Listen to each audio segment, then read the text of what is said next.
Age of War is the third book in the Legends of the First Empire series, and, like the previous two novels, includes many Easter eggs for readers. So today, we're going to cover 10 Easter eggs in Age of War. This video will have spoilers not only for Age of Swords, but also for the rest of the Legends of the First Empire series, the entire Rise and Fall series, and Heir of Novron. Let's get started. While Novron is showing Persephone around Alanrist, he points out the Mirchalin, a building made for drinking and entertainment. Persephone correctly translates Mirchalin to mean land of mirth.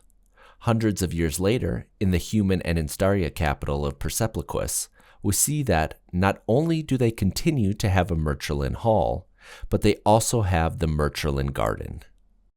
While thinking about how old people sometimes call people by the wrong name, Mwandale recalls a time his father had accidentally called him Treya.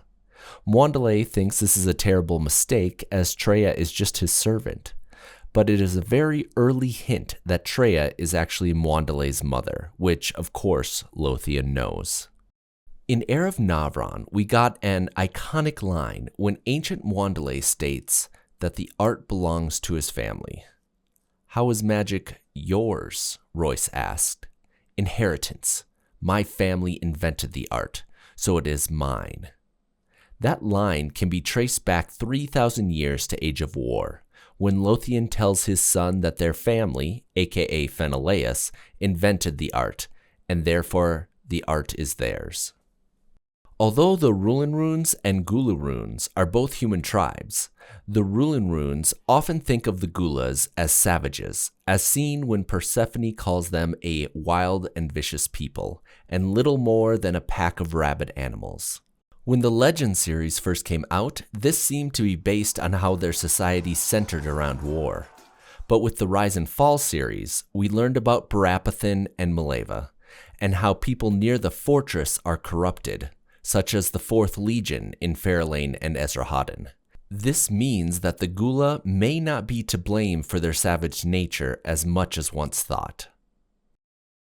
While discussing Tesh's training, Moya praises how good he is with a bow, and states that he is the only person, besides herself, that can hold 5 arrows in their draw hand.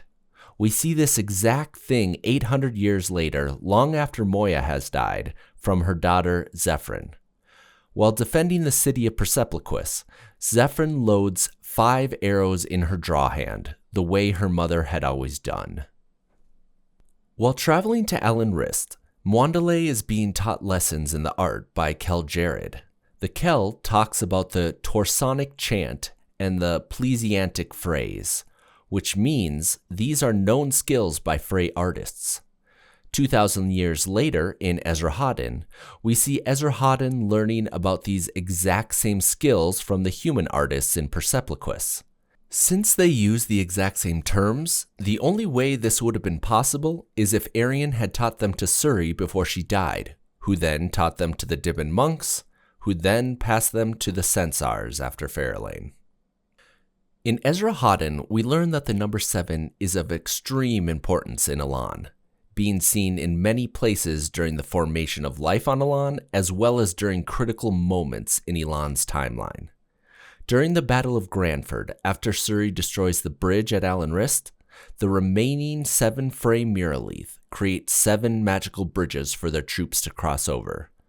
Just one of the Easter eggs throughout the series revolving around the number 7. When Roan states that Malcolm wants Suri to make another Galarabrin, Malcolm is surprised at hearing the name Galarabrin. When questioned, Roan states that they refer to the magical beings as Galarabrin because that was Mina's real name, which Malcolm accepts.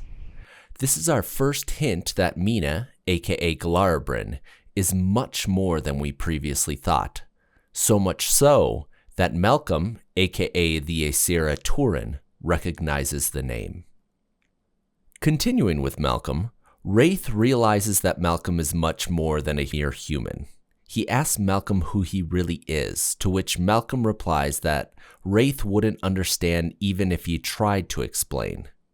Malcolm then goes on to ponder that perhaps one day there will be someone capable of understanding the answer. perhaps one day there will be someone who doesn't need to ask. 1900 years later, we would see this come to fruition when Malcolm, now going by the name Kyle, is speaking with Fairlane and states, "Most don't have the tools needed to put the pieces together. In all the years I've walked this world, I've never met anyone who had a hope of grasping the nature of what I do, or how, much less why." He stared at her. Until now. Fairlane doesn't ask who Kyle is, but is able to answer him when he poses the question to her. As the fray storm Alan wrists, Moya states the iconic line, "They came with hardly a warning," Moya said. Hundreds pouring over the chasm, both beautiful and terrible, wearing shining gold and shimmering blue. With them came whirlwinds and giants. Nothing can stop them. They're coming still. These are the words that would be enshrined in the epic poem seen in both Esarhaddon and which Mwandale speaks to the royal gathering in Heir of Novron. Thank you so much for watching today's video. Be sure to subscribe and watch my other videos to learn more about the world of Alan and Riyria. Thanks!